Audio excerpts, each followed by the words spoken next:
本人收看客家苗栗學院明日的客語新聞。公共集團成立20週年，7月4號早上，在公共電視舉辦電視台開放日記者會。明日的電視台高規日的發通揭開序幕。客家委員會主任委員顧秀妃出席發通的時節表示，客家電視在2003年成立，2007年委託公司基金會營運，2024年納入公共集團。感謝公共集團長期為客家影視體育當道專業人才。顧主委強調，客家電視台經費規模的增加，代表國家對客家影視內容、人才體育同文化傳播的重視。公共集團也持續製作當道本人婀娜又台賣的作品，本客家文化有更多的觀眾看到。顧主委勉勵客委會、客家電視台同客家公共傳播基金會互相之間持續發揮專業，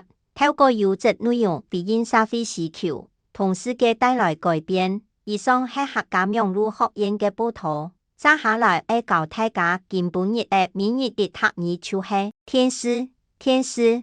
客家電視的節目當精彩，客家電視的節目當精彩。唔學為盲，下一拜章來了。